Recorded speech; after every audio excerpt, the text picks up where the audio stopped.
our previous project, how did we rebuild this A from all of these different stamped components? So what we want to talk about is how do we get from what we have right now, which is 12, back to a kind of sampled version.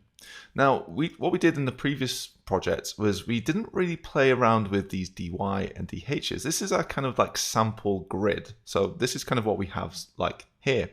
Now, what we want to do is actually recreate this letter, this OAS, what we have right now.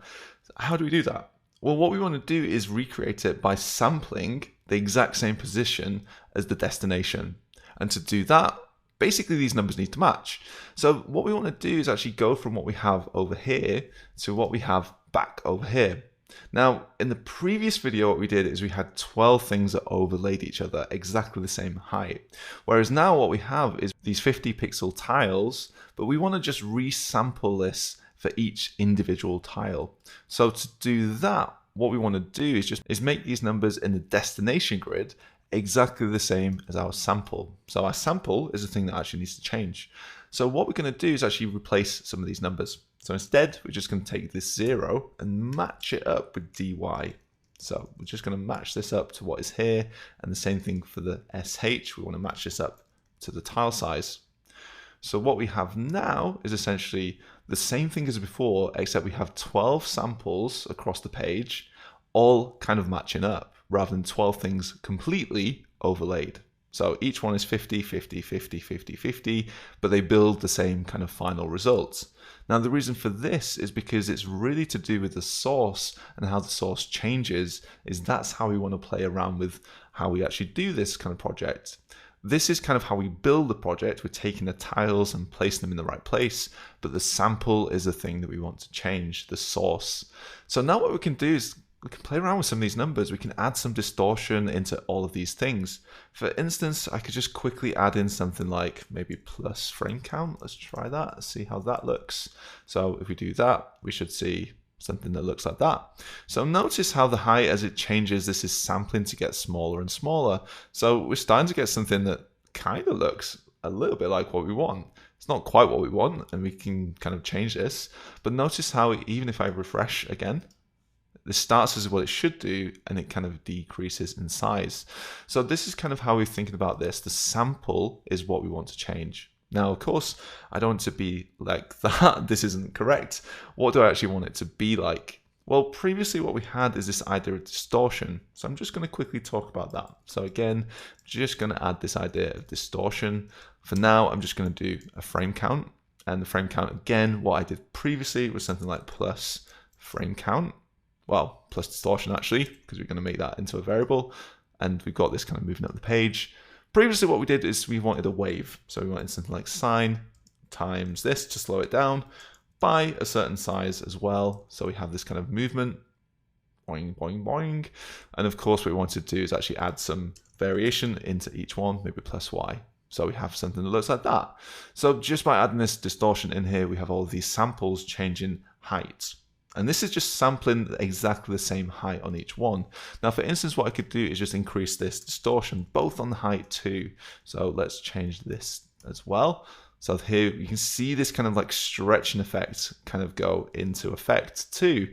So not only is it being stretched here, it's also moving position too. So on our final one, we have these two things moving. We have this being squashed the other way, of course, and obviously this kind of position moving too. So these are the two things that we want to change. So how do we go about that? Well, on our final project, we have something that looks like this. Here, there's two things that we want to kind of match. Here is we want to look at the height of each letter. Currently, it's doing 600 on the sample because it's the full letter. And as we kind of make it smaller and smaller, this is actually going down to a tile size of 50. So each 50 pixel row is 50 because it matches up. But over here, it's 600 because this is the full sample. So it feels like the wrong way around. So over here, at position, let's call it 0, we have 600. And over here, at position 1, kind of the other side of the page, each one is exactly the tile size. So if it's in the middle, what would it be? Well, it would be basically kind of 600 and halfway to 50. So how do we work that one out? Well, again, I can just quickly do some math. So I can say what does this actually look like if we do the kind of difference between the two of these. So this would be something that looks like that. So in the middle, it's exactly that. So let's just put that in for now. Let's just see how that looks. So for now, I'm just going to make this. Now if we look at it, it kind of starts to look a little bit more correct. But on our final version, what do we want to do? Well, over here, we actually want to sample from 0. Let's say this is position 0 over here, and position 1 is over here. At position 0, this is sampling the full height of 000, which is 600.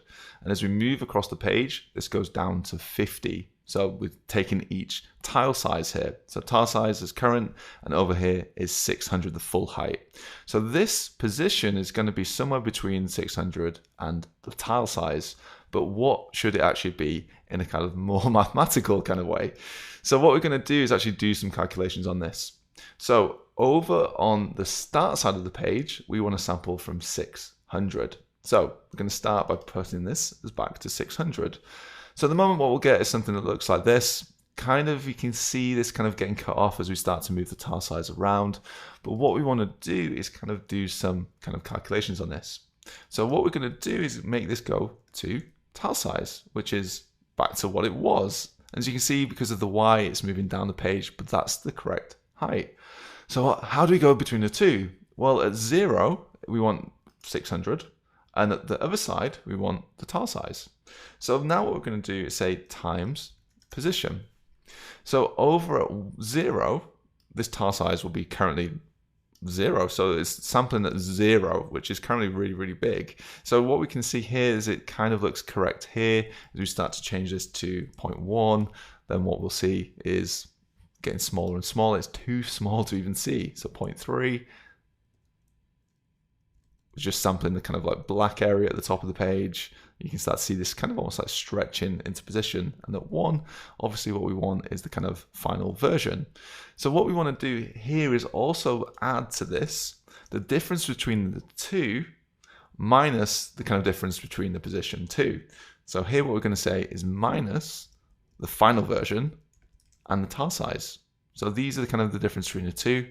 And we're going to multiply this by 1 minus the position. So the position over here is correct, position over here is correct. How do we actually get rid of the between the two? So I'm just going to leave this as this. Again, it's a little bit of math. You can kind of see here it looks correct. If I start changing some of these numbers, 0.7, we start to get this into the correct position. It's using a little bit of math in here. And again, if I start to increase this and do frame count divided by 400, let's say, what we should see is this kind of morphs into the correct position over time. We can see each of these tiles getting bigger and bigger and kind of going into position and then breaking, of course. So what we want in the future is something that actually changes this position. So here what I'm trying to say is we want to sample at different points on this tile, and then what we want to kind of tween or kind of sample between this edge and this edge of the page. On this edge of the page, this is 0, position is 0, so we just have this end. And on the far side of the end, we get rid of this, so this area goes, and it's just this end of the page. So we are using a little bit of math here. Again, just go with it if you're not too sure about how this works.